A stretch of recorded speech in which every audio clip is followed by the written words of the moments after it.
역사가 있기를 원합니다. 생활의 문제가 치료되기를 원합니다. 건강의 문제도 치료되기를 원하고 기도하는 제목마다 응답되는 역사가 있기를 축복합니다. 할렐루야. 우리 전우자오 우리 주변에서도 우리 누구하고 예배하는지 모르겠습니다. 그래도 주의 사랑으로 우리 무난함에 인사합니다. 사랑하고 축복합니다. 행복하고 건강하세요. 아멘. 지난주 우리 정은숙 성도님하고 5% 이사간 우리 정숙자 성도님을 신방하고 왔습니다.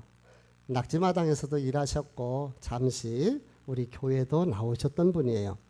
안타깝게도 이 말기암 투병 중에 계셨는데 서울 분당 서울대병원을 다니는데 가까운 데로 병원 가까운 데로 갔다 5% 이사를 했고 이제 병원에서는 더 이상 손을 쓸 수가 없으니까 이제 퇴원하라고 해서 집에 와 계시는 것이에요. 그런데 지난주 딸에게 우리 숙자 씨가 정은숙 선도님하고 목사님을 보고 싶다고 이렇게 얘기를 했다는 거예요. 딸이 아무리 봐도 마지막일 것 같으니까 이제 연락을 해서 같이 가서 이렇게 예배하고 올 수가 있었지요. 의식이 없다는 소리를 들었습니다. 의식이 왔다 갔다 하고. 그래서 올라가서 예배를 하는데 의식이 없으면 예배가 안 되잖아요. 그렇죠? 그래서 하나님 앞에 기도하는 마음으로 성령님께서 붙잡아 주셔서 의식을 지켜주시고 마지막 예배가 될지 모르는 그 예배를 함께 할 수 있게 해달라고 그렇게 간절히 기도하는 마음으로 올라갔습니다. 가서 보니까요. 세상에 말라도 그렇게 말를 수 있을까? 이거는 그냥 말랐다는 개념이 아닙니다. 여러분들이 상상했던 것보다도 훨씬 더 옛날 뼈하고 가죽이라는데 그걸 본 사람은 아, 이 말인가 보구나 이해가 할 정도로 그렇게 말랐어요. 근데 참 감사하게도 하나님께서 은혜를 주셔서 의식이 있어서 알아보고 그리고 예배하는데 사람은 따라서 하더라고요. 기도한 대로 하나님께서 은혜를 주셨죠. 얼마나 감사한지 요한복음 11장 25절에 나는 부활이요 생명이니 나를 믿는 자는 죽어도 살겠고 무릇 살아서 나를 믿는 자는 영원히 죽지 아니하리니 이것을 내가 믿느냐 이 말씀을 전했는데요. 요한복음이라는 단어가 자꾸 잊어버리지나 봐요. 자꾸 잊어버려져 생각 안 나. 그러면서 자꾸 어디 그렇게 묻는 거예요. 요한복음 그렇게 가르쳐 드렸습니다. 우리 정은숙 성도님이 진짜 오늘까지 잘 챙기셨고 혈육보담도 친동생보담도 잘 이렇게 챙겨오셨는데요. 제가 딸에게도 이런 이모가 어딨냐고 이런 이모가 있는 것이 참 복이라고 그런 얘기를 했는데 진짜 그 뼈고 가죽밖에 그 사람 참 만지기도 쉽지 않아요. 그런 그 모습을 진짜 우러나서 만지면서 더듬어주면서 위로하면서 그렇게 하더라고요. 그러면서 하는 말이 언니 부르고 싶은 찬송가 있어? 그랬더니 노릇하게 오늘 우리가 함께 불렀던 305장을 이야기하더라고요. 그래서 제가 얼른 제 핸드폰에 있는 반주기를 틀어서 함께 같이 불렀는데 처음에는 같이 따라 부르더라고요. 나중에 힘이 지치는지 그것도 잘 못 따라 하는 것을 보았습니다. 제 평생에 우리 최정민 집사님도 305장 찬송 좋아하시죠? 이 찬송가는 잊어버리지 못할 것 같아요. 그리고 숙자 씨를 생각하게 될 텐데 그렇습니다. 나 같은 죄인 살리심 주 은혜 놀라워 잃었던 생명 찾았고 광명을 얻었네. 우리가 죄인이고 죽을 수밖에 없는데 하나님의 은혜를 얻고 광명을 받고 우리가 하나님의 자녀 영원한 생명을 얻게 된 것입니다. 히브리서 9장 27절 말씀에 보니까 한 번 죽는 것이 사람에겐 정한 이치요 그 후에는 심판이 있으리라. 분명히 심판이 있게 되는 줄 압니다. 우리 숙자 씨는 거의 호흡만 붙어있는 상황이었습니다. 그 모습을 보면서 제가 더 구원의 은혜, 구원의 은총, 그것을 생각할 수 있고 찬송가를 부르면서 제 마음이 뜨겁더라고요. 사랑하는 성도 여러분, 저와 여러분이 하나님 앞에서 구원받은 하나님의 자녀가 되었다는 사실이에요. 우리가 뭔가를 많이 해서 잘나서 똑똑해서 하나님 앞에 헌금 많이 해서 아닙니다. 전적인 하나님의 은혜로 우리가 하나님의 자녀가 되어 구원받을 수 있는 그 은혜가 얼마나 감사한지. 참고적으로 우리 정숙자 씨는 제가 지난 어제 그저께죠, 금요일 날 밤에 이 말씀을 점검하고 정리하며 이렇게 말씀을 마무리하고 있는데 밤 9시 반쯤에 딸에게서 하늘나라 가셨다고 연락이 왔더라고요. 그 예배가 마지막 예배였던 거예요. 그리고 그 이후로는 아예 아무 어떤 반응도 없었고 이렇게 아무것도 못했다고 그러더라고요. 그게 마지막이에요. 그러니까 너무 감사한 것은 하나님께서 그 예배 드리게 하시려고 생명을 붙여주셨던 것이고 의식이 있게 해주신 것이고 그 시간에 우리가 갔을 때 그래도 의식이 있어가지고 그렇게 예배하면서 하나님 앞에 찬양할 수 있었던 것이 얼마나 감사한지 모릅니다. 지금 우리는 젊고 건강할 수 있습니다. 그래서 죽음이 저 멀리에 있는 것처럼 느껴지지만 삶과 죽음이 종이 한 장 차이라고 누가 말한 것처럼 언제 우리도 그런 순간을 맞을는지 알 수가 없다는 것이죠. 그러므로 조금이라도 더 젊을 때, 조금이라도 더 건강할 때 하나님 나라와 주님의 몸된 교회를 위해서 쓰임받는 저와 여러분이 됐으면 좋겠고요. 구원의 믿음 흔들리지 말고 천국 소망 붙들고 이 땅에서 승리하는 저와 여러분이 되기를 주의 이름으로 부탁을 드립니다. 초대 교회가 태동하고 발전하는 과정에서 큰 사건이 하나 있었어요. 지난주에 말씀드렸던 아나니아와 삽비라의 죽음입니다. 이 사건은 교회뿐만 아니라 믿지 않는 사람들에게도 큰 영향력, 충격을 주었습니다. 교회에서 거짓말하다가 사람이 죽어나갔는데 한 사람도 아니고 부부가 죽어나간 거예요. 얼마나 그 소문이 예루살렘과 주변에 퍼져 나갔겠습니까? 5절 말씀에 보니까 아나니아가 이 말을 듣고 엎드려 혼이 떠나니 이 일을 듣는 사람이 다 크게 두려워하더라고 이야기합니다. 두려워하더라. 11절 말씀에 보니까 온 교회와 이 일을 듣는 사람이 다 크게 두려워하니라. 두려워하더라, 두려워하니라. 온 교회는 성도들을 이야기합니다. 듣는 사람들은 다 일반인들, 그 소리를 듣는 모든 사람을 이야기하는 거예요. 믿는 사람이든 성도들이든 아니든 그 소리를 듣는 사람들이 다 놀랄 수밖에 없었고 두려울 수밖에 없었던 것이죠. 교회는 하나님의 나라가 이 땅에서 퍼져나가는 하나님의 통로가 되는 것이에요. 이 교회를 통하여 하나님의 역사가 퍼져나가고 하나님의 나라가 확장되어져 나가고 교회는 구원의 방주가 되는 겁니다. 그래서 이 교회가 거룩하고 성결을 유지해야 되는 것은 당연한 거예요. 하나님께서는 거짓말하며 교회 지도자를 속이려고 했고 성령의 역사를 회방하며 하나님까지 속이려고 했었던 이 아나니아를 징계하심으로 그 시대 성도들, 교회가 시작되면서 이제 교회가 성장해 나가는 그 시대 성도들 뿐만 아니라 오늘 이 시대의 저와 여러분에게까지도 이 말씀을 통해서 교훈하시고 모델로 삼으시고 그렇게 주님께서 본보기로 삼으신 것을 우리가 알게 됩니다. 그래서 우리는요, 마음을 빼앗기는 두 마음, 분산된 마음, 더블 포커스가 아니라 오직 한 가지 마음, 집중된 마음, 한 가지 싱글 포커스의 마음으로 우리가 이 시대를 살아가야 되겠다. 오늘 이 초대 교회에 이런 역사가 일어나면서 근데 놀랍게도 그러한 사건이 하나님의 은혜를 통하여서 교회가 더 든든해지고 교회가 더 부흥하고 교회가 더 하나님의 역사로 세워지는 그러한 밑거름이 된 것을 볼 수가 있습니다. 12절 말씀에 보니까 사도들을 통하여 민간에 표적과 기사가 일어나매. 사도들을 통해서 민간에 표적과 뭐가 일어났어요?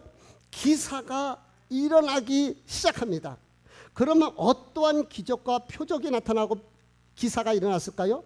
15절서부터 16절 말씀 같이 읽어볼게요. 심지어 병든 사람을 메고 거리에 나가 침대와 요 위에 누이고 베드로가 지날 때에 혹 그의 그림자라도 누구에게 덮일까 바라고 예루살렘 부근에 수많은 사람들도 모여 병든 사람과 더러운 귀신에게 괴로움받는 사람들을 데리고 와서 다 나음을 얻으니라. 할렐루야. 막 이 기적과 표적가 뭐예요? 특별히 치유의 능력이 나타나기 시작한 거예요. 치유의 능력들이 여기저기에서 일어나게 됩니다. 참 놀라운 일들이 아닐 수가 없습니다. 베드로가 지나갈 때 그 그림자가 스치면은 사람들이 낫는다. 이런 소문들이 난 거예요. 그런 일이 있었겠죠. 그러니까 세상에 사람이 지나가는데 그림자라도 와서 환우들에게 임하기를 바라는 마음으로 들것에다가 담요에다가 사람을 누이고 기다리고 있는 이런 모습을 우리가 성경을 통해서 볼 수가 있습니다. 요한복음 17장 12절 말씀에 주님께서 뭐라고 말씀하셨냐면 진실로 진실로 내가 너희에게 이르노니 나를 믿는 자는 내가 한 일을 그도 할 것이요 이보다 큰 일도 하리니 이는 내가 아버지께로 감이니라. 그러니까 내가 한 일, 내가가 누구예요? 예수님이 한 일을 믿는 자에게 그에게도 하게 될 것이고 그뿐만 아니라 이보다 더 큰 일도 하게 될 것이라고 우리 주님께서 약속해 주신 거예요. 베드로는 예수님의 약속 말씀을 그대로 성취한 그런 인물이기도 합니다. 우리가 성경에서 예수님의 사건 중에서 가장 큰 일이 무엇이겠어요? 가장 큰 일은 죽은 자를 살리는 일이에요. 죽은 자를 살리는 일보다 더 큰 일이 어디 있습니까? 그런데 베드로도 죽은 사람을 살려냈어요. 다비다를 치료해서 살려낸 죽은 다비다를 살려낸 것을 우리가 사도행전에서 이제 앞으로 보게 될 것입니다.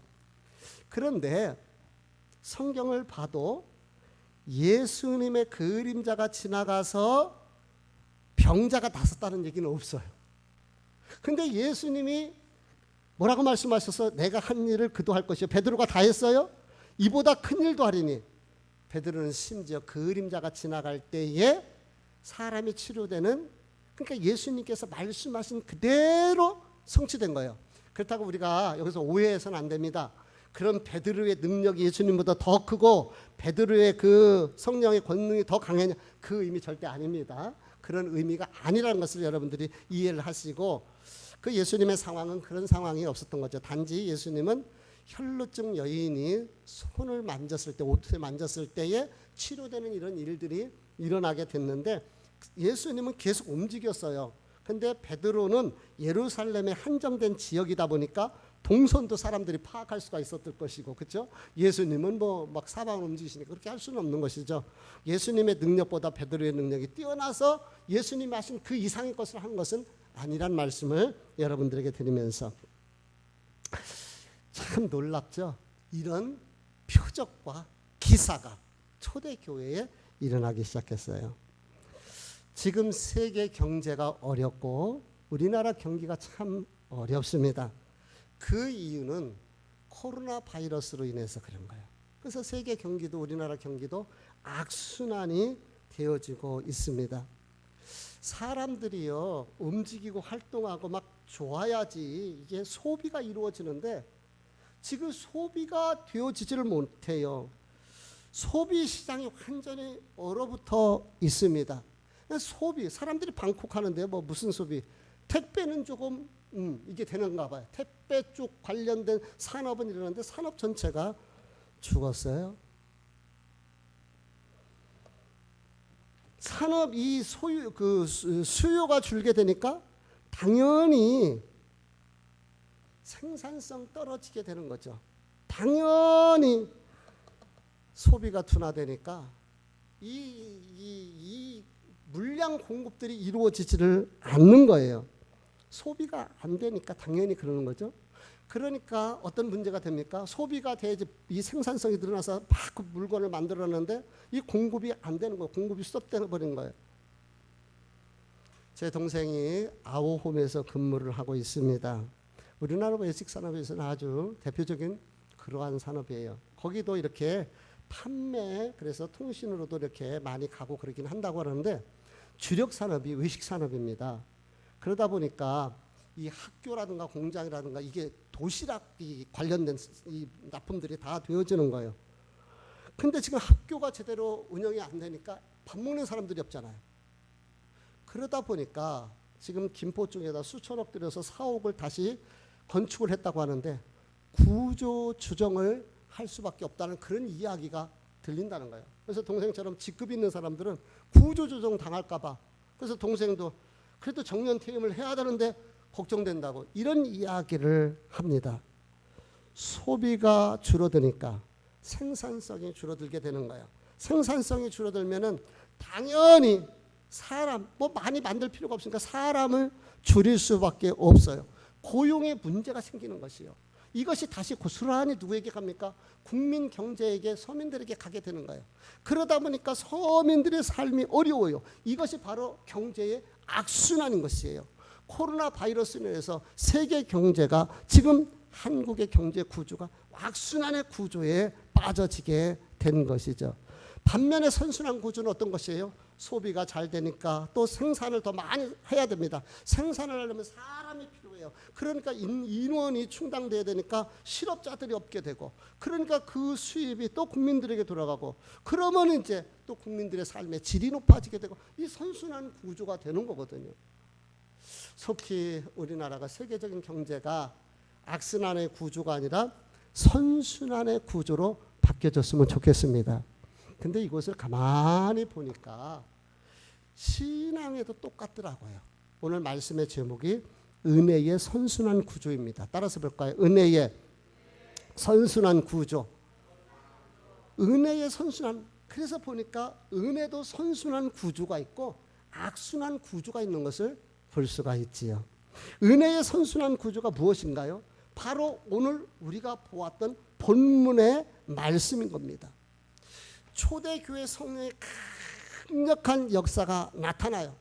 그러니까 성도들이 힘을 얻습니다. 마음이 하나가 되어 모이게 힘씁니다. 믿음대로 살려고 애써요. 그러니까 세상 사람들 그 아름다운 모습을 보면서 칭찬합니다. 소문나니까 교회로 사람들이 밀려오는 이런 일들이 있어서 내적으로나 외적으로나 교회가 부흥하는 이런 역사들이 일어나고 있습니다. 14절 말씀에 보니까 믿고 주께로 나오는 자가 더 많으니 남녀 큰 무리더라. 큰 무리들이 교회를 향해서 나오고 있는 거예요. 초대 교회에 얼마나 성도들은 행복했을까. 초대 교회에 이렇게 급성장할 수 있었던 그런 배경에는 하나님께서 이런 은혜의 선순환 구조를 만들어 가셨기 때문에 이런 일들이 일어날 수가 있었습니다. 포항제철의 용광로는요, 모든 쇠를 다 녹여서 새롭게 만듭니다. 녹슬어도 상관없습니다. 찌그러지고 깨져도 상관없습니다. 흠이 많아도 그 안에만 들어갔다 나오면 새롭게 쓰임받는 거예요. 초대 교회는 은혜의 용광로였던 것입니다. 그래서 고난과 핍박이 와도 교회로 와서 하나님 주시는 은혜로 힘을 얻고 용기를 내고, 그러니까 강하고 담대했으며 믿음으로 살았고, 그 모습이 아름다워서 사람들에게 칭송을 받았고, 그러니까 또 사람들이 교회로 나오게 되는 이런 은혜의 선순환 구조가 초대 교회에 만들어지게 된 것입니다. 자, 그렇다면은 은혜의 선순환 구조를 어떻게 만들까요? 물론 하나님이 하셔야 됩니다. 하나님이 은혜를 베풀어 주셔야 되는 거예요. 그런데 하나님이 하셔야 되지만은 우리가 해야 할 일들이 있다는 거예요. 배고픈 아이가 보채야지 엄마가 젖을 먹여주는 것처럼 우리가 해야 할 일들이 있다라는 사실입니다. 그래서 그 요소들을 한번 살펴보고 싶은 거예요. 12절 말씀에 보니까 믿는 사람이 다 마음을 같이 하여, 따라서 해봅시다. 믿는 사람이 다 마음을 같이 하여. 그렇습니다. 은혜의 선순환 구조의 첫 번째 요소가 바로 마음을 같이 하여, 여기로부터 출발됩니다. 성경에는요, 마음이라는 단어가 참 많이 나와요.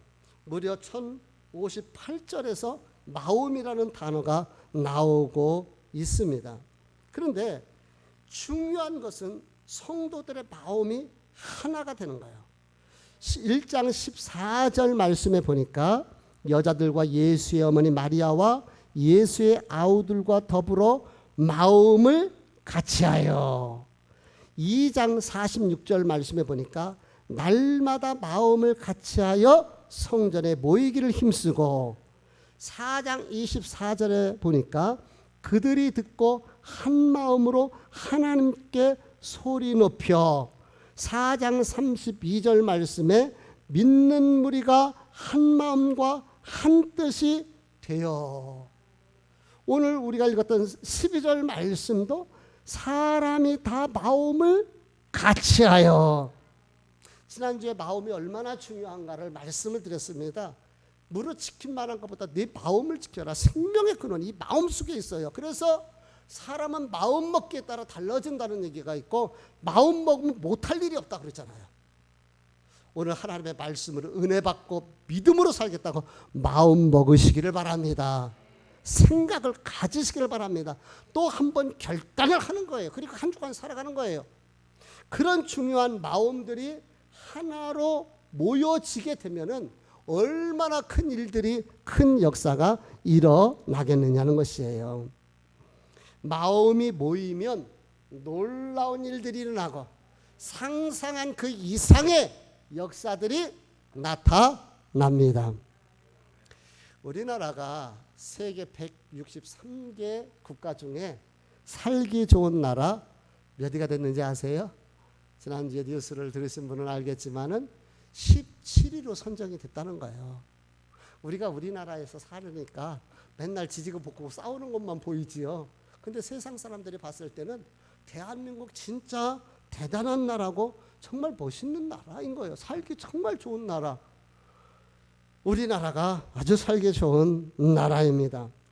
그런데 우리나라에 참 아쉬운 것이 하나 있습니다. 우리나라는 이념의 대립이 너무 강한 나라예요. 진보와 보수가 너무 갈등이 심한 이런 나라가 우리나라입니다. 추미애 법무장관에 대한 부분들을 한번 보세요. 그러니까 자기의 가치관에 따라서 이게 보는 시각이 완전히 틀리는데, 기사도 어떻게 이렇게 틀릴 수가 있으며 댓글들도 어떻게 저렇게 차이가 있을 수 있을까? 야, 사람의 마음이, 사람의 생각이 한 가지를 보고 저렇게 달라질 수 있구나. 너무 안타까운 것은 우리나라는 이념의 갈등, 이 좌우의 이 갈등으로 인해서 이 갈등 비용이 너무 많이 들어가고, 이로 인하여 너무나 많은 에너지가 소비되고, 이로 인해서 너무 우리나라가 찢어진다는 거예요. 물론 사고의 자유, 표현의 자유, 의사의 자유가 필요한 것이 이 자유주의예요. 그러나 우리가 이런 부분에서 조금만 더 포용력을 가지고 극한 좌우 대립이 아니라, 이념의 대립이 아니라 포용성, 수용성을 가진다면 훨씬 더 우리나라가 살기 좋은 나라가 될 수 있지 않을까 하는 이런 안타까운 마음을 갖습니다. 상황에 따라 다르긴 하지만은 하나님의 뜻은 하나가 되는 것이에요. 마귀의 뜻은 깨트리고 분열시켜 갈라지는 것이 사단의 역사입니다. 부부가 사랑하여 하나가 되게 하는 것은 하나님의 뜻입니다. 근데 부부가 서로 불신하여 관계를 깨트리고 이혼하게 하는 것은 사단의 뜻입니다.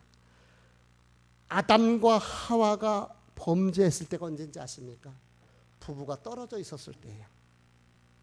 보세요. 배우자가 잘못했을 때는 끌어안아야 되는데 아담 뭐라고 했습니까?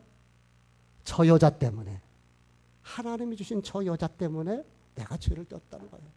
그러니까 다 핑계 대는 거예요. 내 잘못이 아닌 거예요. 하나님, 내가 언제 여자 달라고 그랬습니까? 하나님 앞에 그 핑계를, 자기의 죄를 전가시키는 거예요. 저 여자 때문에. 이것이 오늘 우리들의 구조, 한국 교회의 구조, 아니 한국 사회의 구조인 것을 보게 되는 것이죠. 가정도 하나님의 뜻은 부부가, 자녀들이, 부모와 자녀가 하나가 되는 것이에요. 그런데 마음이 분산되어지고 가족 간에 싸우고 다투고, 가족끼리 싸우고 다투고, 그래서 명절 때도 안 찾아오는 사람들이 의외로 많습니다. 이게 아니잖아요. 이게. 근데 왜 이런 일들이 일어나느냐는 거죠. 이 사단의 역사인 겁니다. 교회도 한 마음이 되고 한 뜻이 되어지는 것은 하나님의 뜻인데, 교회가 깨어지게 하는 것은 사단의 역사인 줄 압니다. 에베소서 4장 3절에서 5절 말씀에 보니까 평안에 매는 줄로 성령이 하나가 되게 하신 것을 힘써 지키라. 몸이 하나요 성령도 한 분이시니 이와 같이 너희가 부르심의 한 소망 안에서 부르심을 받았느니라. 주도 한 분이요, 믿음도 하나요, 세례도 하나요, 하나님도 한 분이시니 곧 만유의 아버지시니라. 주도 한 분이요, 세례도 하나요, 하나님도 한 분이신 거예요. 그러므로 우리가 성령의 평안에 매는 줄로 하나가 되게 한 것, 그것을 우리가 지켜야 되는 줄 압니다.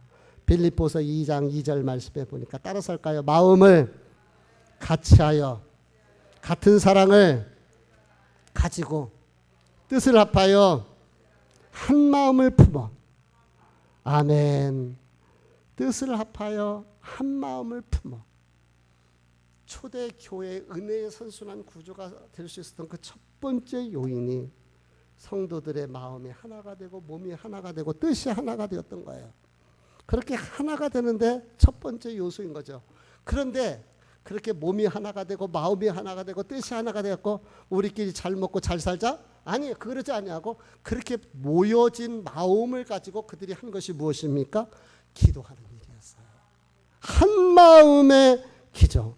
1장 사도행전 1장 14절 말씀에 보니까 더불어 마음을 같이하여 오로지 기도에 힘쓰더라.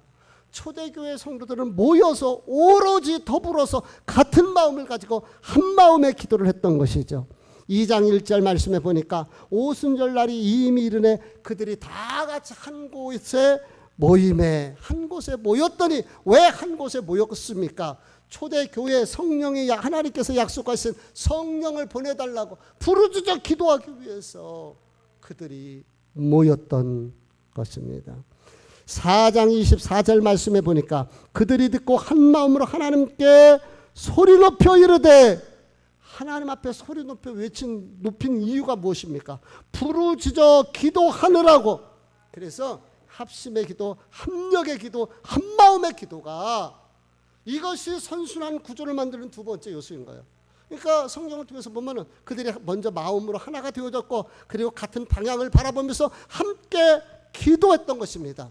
세 번째, 이렇게 성도들이 기도하고 하나님 앞에 매달리니까 성령님께서 강력하게 역사하시면서 기적과 표적이 일어나게 된 거예요. 기적과 표적들이 일어납니다. 기적과 표적이 일어나니까 특히 치유의 역사들이 강력하게 나타났습니다. 안전병으로 태어나서 성전에 앉아서 구걸했던 40살 될 그 남성이 치료돼서 일어나는 역사들이 나타납니다. 감옥에 갇혔던 사람들이 하나님의 은혜로 머리털 하나 상하지 않고 나오는 일들이 일어납니다. 심지어 베드로의 그림자만 비춰져도 치료되는 역사들이 나타났습니다. 놀라운 일들인 것이죠. 아까 우리 혈루증 여인에 대해서 생각을 해볼게요. 혈루증 여인, 그 여인은 예수님 앞에 나서서 저 좀 안수하여 기도해 주셔서 치료해 주세요, 그럴 용기도 없었던 것 같습니다. 그런 자신감도 없는 거예요. 그런데 예수님 뒤에서 옷자락만 만져도 나는 치료받을 수 있다, 이 믿음이 행동하는 믿음이 되고 움직이는 믿음, 실천하는 믿음이 된 거예요. 그래서 예수님 옷자락을 만졌을 때 믿음에는 역사가 임하느니라, 믿음에는 능력이 나타나는 거예요. 그 믿음의 역사가 그 여인을 치료했습니다. 그래서 예수님께서 곳곳에서 하신 말씀이 내 믿음대로 될지어다라는 거예요. 믿음대로, 그 믿음으로. 오늘 한번 예루살렘 상황을 생각해 보십시다. 진풍경이었을 것 같아요. 안 그래요? 사람들을 갖다가 들 것이 없는 사람은 요 같은 데 갖다가 사람들, 환자들 갖다가 뉘어놓는 거예요. 왜 그런 행동을 했을까요? 강력하게 성령의 역사가 나타나니까. 베드로 사도가 지나가면 그림자만 비춰도 치료받을 수 있을 것이다 라는 그 믿음이 그렇게 그들을 강하고 담대하게, 그리고 그런 행동까지 하게 한 것 아니겠습니까? 그렇게 기적과 표적이 나타나지니까 성도들이 그것을 체험하면서 믿음이 견고해지고 당당해지고 담대해지고 더 튼튼해진 거예요. 이게 선순환이 되는 거예요. 보세요. 구조가 어떻게 됩니까? 먼저 성도들의 마음이 하나가 되고 몸이 하나가 되고 뜻이 하나가 됐어요. 그리고 그들이 모여서 기도하기 시작합니다. 기도하니까 성령님께서 역사하셔서 표적과 역사가 나타나요. 그것을 보니까, 그것을 보는 성도들은 더 믿음이 담대해지고 더 하나님을 향하여 더 견고한 신앙의 성장이 일어나서 내적 부흥이 일어나게 되는 거예요. 그러니까 소문나기 시작하니까 사람들이 몰려오는 이런 외적인 부흥이 이루어진 거예요. 이 선순환 구조가 이루어지게 된 것입니다. 결론을 말씀을 드립니다. 지금 한국 교회는 악순환의 늪에 빠져버렸습니다. 교회에서 코로나 확진자들이 계속해서 나왔습니다. 잘못을 떠나서 그것도 이념에 따라서 틀려지는 거예요. 그래서 정말 우리 목회자들이 조심할 것이, 한쪽에 치우쳐서는 안 된다. 왜? 하나님은 좌우를 통해서 다 역사하시거든요. 그런데 너무 한쪽에 치우치는 거예요. 잘못을 저는 논하고 싶지 않습니다. 그러나 이때에 교회가 마음의 문을 열고 세상을 향하여 겸손하게 진솔하게, 다른 것 떠나서 그냥 교회에서 이런 일이 발생했습니다, 우리가 조심했는데 죄송합니다, 진솔하게 사과를 했었더라면 어땠을까? 그런데 일부이긴 하지만은 음모론을 주장하면서 고개를 세상에 빳빳이 들었습니다. 그로 인하여서 교회에 비난의 화살들이 일어나기 시작한 거예요. 일제 감정지 때, 3.1 운동 때에 태극기를 어디서 만들었습니까? 교회에서 태극기를 만들고 3.1 운동을 교회에서 주관을 했어요. 민족제표 33인 중에 16분이, 절반이 기독교인이란 말입니다. 한국을 이끌어갔던 그런 거예요. 6.25 동란 때 얼마나 먹고 살기 힘들었습니까? 백성들의 삶이 얼마나 고단했습니까?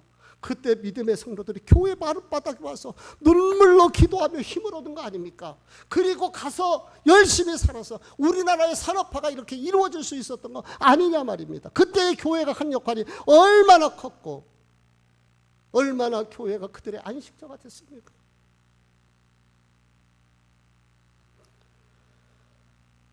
국가에서 해야 할 복지들, 고아원, 양로원들, 어려운 사람들 돕는 일들을 교회에서 감당을 해왔습니다. 민주화 투쟁 때는요, 수많은 믿음의 사람들이 투옥되면서 독재 타도를 외쳤습니다. 저도 제가 기억을 하고 있습니다. 6.29 선언 이후에 여러분 뭐 했는지 모르지만 저는 제가 다니던 교회 성도들과 그 성남시에 보면 대로 중앙통에 그 지금은 복개가 다 돼갖고 완전히 30년 전에 하고는 완전히 틀려졌는데 거기를 우리도 같이 시위하면서 독재 타도를 외쳤습니다. 한국교회가 이 땅의 민주주의 발전과 이 일제시대 때의 그 한거와 6.25 때의 그 큰 일들이 있는데 이것이 다 무시당하고 세상에 손가락질 당하며 욕을 먹는 이러한 악순환 구조에 빠져버린 것입니다. 이것이 한국 교회의 현 추세인 거예요. 그러나 사랑하는 성도 여러분, 우리가 알아야 할 것이 있습니다. 우리가 알아야 할 것은 그럼에도 불구하고 이 땅을 구원할 것은 복음의 능력밖에 없다는 거예요. 복음의 능력, 예수 그리스도 외에는 대안이 없습니다. 오직 예수 그리스도 외에는 대안이 없는 거예요. 그러므로 우리 한 사람 한 사람이 내가 이 땅 교회의 대표가 되어줘서 이 땅 1000만 성도들을 대표해서 내가 하나님 앞에 무릎 꿇으며 하나님의 은혜를 구하며 하나님의 긍휼을 구하며 이제 이 땅 한국 교회에 은혜의 선순환 구조로 바뀌어지기를 소망하면서 우리 함께 기도하는 저와 여러분이 되었으면 좋겠습니다. 성령의 역사는 지금도 기도하는 그곳에 나타납니다. 하나님의 능력은 지금도 살아있고 하나님의 표적과 역사는 절대로 쇠하여지지 않았습니다. 제가 앞에 있는 분을 거론해서 죄송한데 우리 이상한 성도가 연초에 우리가 교회에서 국내 성지순례를 간다 할 때 쉽지 않다고 못 갈 것 같다고, 왜냐면 아시는 것처럼 다리가 한쪽이 불편하시잖아요. 그래서 장거리 걸을 수가 없다고, 그래서 못 갈 것 같다고 얘기를 했어요. 근데 우리가 연초에 하나님께서 은혜를 주셨고 자체 부흥회할 때에 하나님께서 그 두 다리를 만져주신 줄 믿습니다. 만져주셨어요.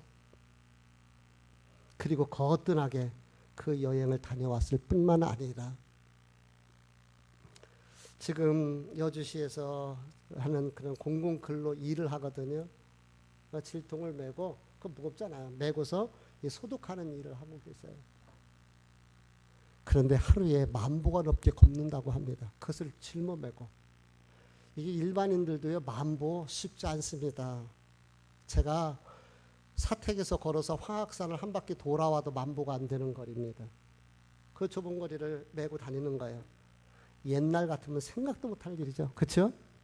네, 생각도 못할 일이죠. 근데 하나님이 만져주셨고 하나님이 그 두 다리를 붙잡아 주신 거예요. 지금도 변함없이 주일이든 수요일이든 그리고 새벽 자리를 지켜줍니다. 열린 축복의 호위무사라고 내가 별명을 붙여주고 싶어. 열린 축복의 호위무사. 그냥 아침에 늘 보죠. 어제 일했는데 어제는 몇 보 걸었습니까? 새벽에 만나서 늘 얘기를 해요. 그러면서 하나님 놀랍다. 하나님 살아계신다. 참 대단하신 하나님이라고 수시로 얘기를 해요. 그렇죠? 수시로 그런 이야기를 합니다. 사랑하는 성도 여러분, 우리 하나님 살아계십니다. 그 하나님은 지금도 사모하며 부르짖으며 구하는 그곳에 하나님의 능력으로, 역사로, 표적과 기사로 임하시는 것이죠. 그러므로 오늘 이 말씀을 마무리하면서 우리 저와 여러분이 한 마음이 되어서 이 한국교회를 사랑하는 마음으로, 주님의 교회이니까 이 땅 교회를 위하여 우리 함께 기도하십시다. 하나님 다시 회복시켜 주시고 한국교회가 이제 진짜 우리가 복음을 놓치지는 않았는가? 주님을 밀어놓고 다른 것에 너무 열심하지 않았는가? 어찌 보면 하나님께서 우리에게 기회를 주신 거예요. 하나님께서 예루살렘을 흐트러셨던 것은 그들이 미워서가 아니잖아요. 그 하나님의 도성 거룩한 시온성이 무너지고 회파당하고 이방민들에게 침뱉음을 당하고 그 군합발에 성전이 무너졌단 말입니다. 그것을 지켜보는 아버지의 마음은 얼마나 아프겠어요. 그런데 하나님이 그들을 미워서 버리려고 그랬습니까? 아니에요. 더 다시 회복시키시기 위해서, 하나님의 나라를 확장시켜 나가기 위해서 하나님의 선하신 뜻이 아니겠습니까? 이 한국교회 안타까운 악순환의 구조에 빠졌지만, 그러나 상체기가 나도 거기에 다시 하나님의 새살이 돋는 것처럼 이 땅 한국교회를 하나님께서 하나님의 방법으로 이끌어 가실 것을 믿어 의심치 않습니다. 이제 두 번째로 우리 열린 축복교회를 위해서 함께 한 마음이 돼서 우리 성도들 같이 기도해 주셨으면 좋겠습니다. 연초에 참 우리 은혜가 있었어요. 참 기쁨으로 출발했습니다. 근데 코로나를 만났고요. 그것으로 인해서 어려움을 당하기 시작. 그래서 예배를 제대로 예배가 안 되는 상황, 그리고 이로 인해서 아예 참석하지 못하는 우리 성도들도 계시기 시작했어요. 게다가 최근에는 한 10여 번의 이런 이동, 이사 이런 부분들이 있었습니다. 우리도요. 어떻게 보면 막순환 구자에 빠진 거예요. 근데 하나님이 살아계십니다. 우리 성도들이 우리 한 마음이 되자고요. 그리고 하나님 교회를 사랑하고, 물은 높은 곳에서 낮은 곳으로 흐르게 되어 있습니다. 낮은 곳에서 높은 곳으로 올라오는 법이 없습니다. 은혜도 마찬가지입니다. 하나님의 역사도 교회로부터 흘러 들어가는 거예요. 하나님의 교회가 평안하고 하나님의 교회에 은혜가 있고 하나님의 교회의 역사가 나타나면 이것이 우리 성도들의 가정으로, 자녀들에게, 사업장으로 흘러 들어가는 줄 믿습니다. 그러므로 교회와 성도들의 가정은 뗄 수가 없는 거예요. 한 몸인 것입니다. 그러므로 우리 교회를 위해서 기도하고, 우리가 하나님의 교회가 다시 부흥하며 일어서는 일들을 소망하면서 우리 함께 기도합시다. 우리 중직들, 특히 우리 부흥위원들, 우리 소망을 가지고 다시 시작하는 그 마음이 있기를 주의 이름으로 부탁을 드립니다. 한 가지 부탁을 드립니다. 제가 우리 성도들에게 우리가 함께하는 공동 기도문, 밥 먹을 때마다 기도하자고 말씀을 드렸어요. 우리 밥 먹을 때마다 하루에 2번이든 1번이든이라도 3번이라도 한 마음이 돼서 그 마음으로 기도하면 마음이 모여지는 거예요. 11시, 밤 9시 기도가 있습니다. 그런 것들을 통해서 모아지는 거예요. 우리 다시 마음을 새롭게 해서 아이들의 웃음이 퍼져가고 우리들이 꿈이 익어가는 가정같이 따스하고 친정집처럼 편안한 이 열린 축복교회를 꿈꾸면서 우리 한 마음이 됐으면 좋겠습니다. 오늘도 예배를 준비하고 바깥에 이렇게 데크 위에 이 잔디가 솟아나잖아요. 그 잔디를 이렇게 잘라내면서 에이 하는 생각이 들더라고요. 주일날 아침에 땀 흘리면 안 되는데, 근데 또 한편은 아니지 하나님. 만약에 우리가 상가에 있다면 계단 올라가라는 것밖에 더 있겠어요? 근데 하나님께서 이렇게 아름다운 이 공간을 주셨다는 것, 하나님 감사하네요. 하나님 감사하네요. 그래서 이렇게 귀한 아름다운 환경을 주신 하나님 앞에 감사하면서 우리는 특권 받아서, 특권이에요. 특권층입니다. 하나님의 교회를 사랑하시기를 주의 이름으로 부탁을 드립니다. 또한 우리가 하나 더 기도해야 될 것은, 가정과 교회는 뗄 수 없는 것처럼 우리 성도들의 가정 속에 은혜의 선순환 구조가 만들어지도록, 식구들이 다 예수 믿고 천국 가야 되잖아요. 부부가 함께 하나님 나라 가야 되잖아요. 서로 어려운 일을 만날 때 서로 상의하면서 부모와 자녀가 하나가 되어져서 우리 이겨나가야 되는 것 아니겠습니까? 그러려면 가정도, 부부간에도, 부모 자식 간에도 선순환 구조가 되어야 될 것 같습니다. 은혜의 선순환 구조. 우리 오늘 말씀을 보면서 우리 가정이 은혜의 선순환 구조로 바뀌어지고, 우리 열린 축복교회가 은혜의 선순환 구조로 바뀌어지고, 이 대한민국의 교회가 은혜의 선순환 구조로 바뀌어져서 오직 하나님만 영광 받으시는 역사가 임하기를 원합니다.